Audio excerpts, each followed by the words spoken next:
The lesson. Oh yeah. And so that's where you're at now. Yeah. And so what we're going to do now is basically go back to the very beginning Yeah. and walk through how we got to where we're at now. Yeah.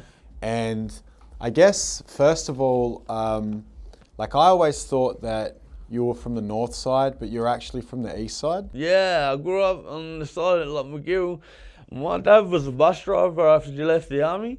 So he did SAS. He didn't like the idea of doing what he had to do. Left the army, started driving trucks and buses. So like I grew up on the east side of Adelaide, living in the hills. It's rich as, but my dad and mum didn't have much money, so we were broke as. I was the only person at primary school stealing and doing things because I go to school. These cunts will get lunch orders every day. I got one a year.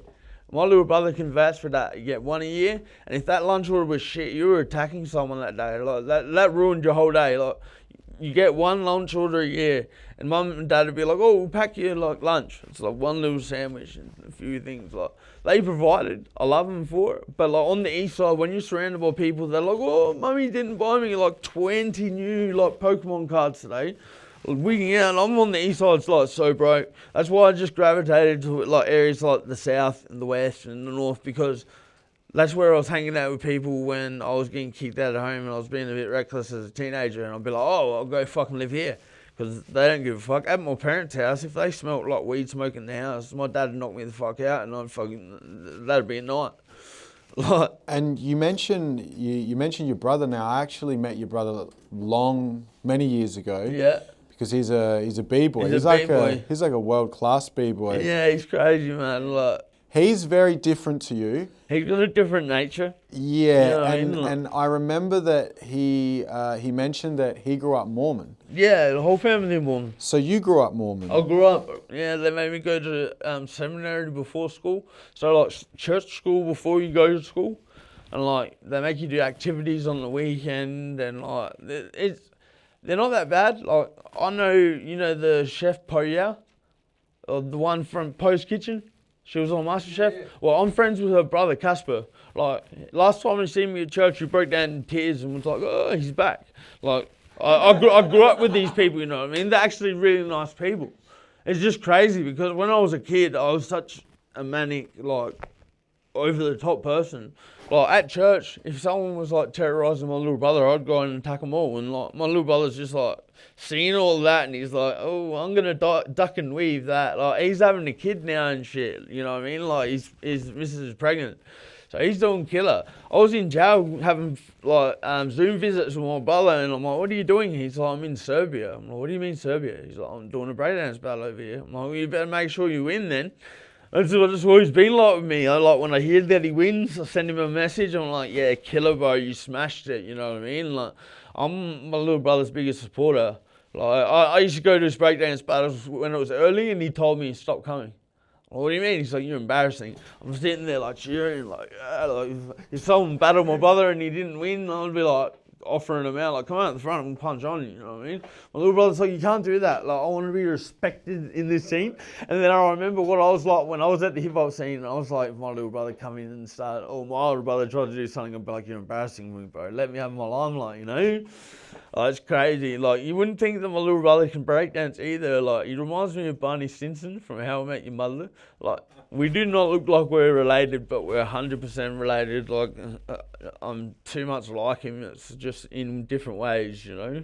And so, growing up Mormon, like, I don't actually know what, I know Mormon's like a type of religion. They believe that, you know, the ones that knock on the front door and they're like, we'll help you with anything. Like, that's them, they're crazy. Like, my older brother and little brother went and did the door knocking missions, shit like that. Like, they basically believe that there's another book, and these people fled from Jerusalem and went to North America and lived there, and that's where the Tower of Babel was.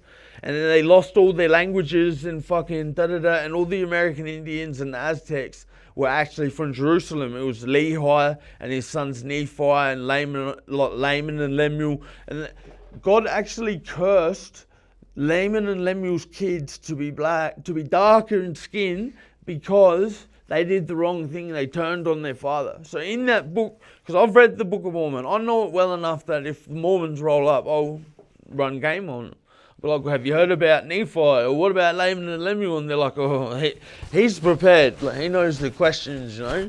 It's just a different religion. But like the Mormons, they have one of the world's best family history records on the planet. That Ancestry.com is run by the Mormons, bro. Like, they do this thing, right? This isn't exposing any of their secrets either, because at the end of the day, anything they taught me, I'm not going to lie about. But they get baptized for their dead relatives. So as a kid, they baptize you for another relative, and they do like 10 or 20 at a time, and then you're done.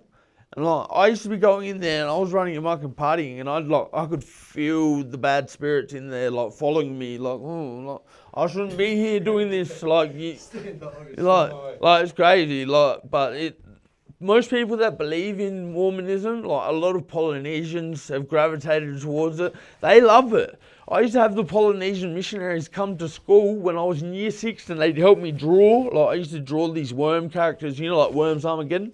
I used to draw them shooting each other. That's how I used to calm myself down as a kid. They used to roll up to church, like to school, big, like massive cunts, and they'd be like, "Hey, what are you doing, Tyro?" Because they knew that I was such a little, like, I looked like Dennis the Menace as a child. And they're like, "But he's just getting dragged out of class by his ear every single time." Like, I wasn't buying it.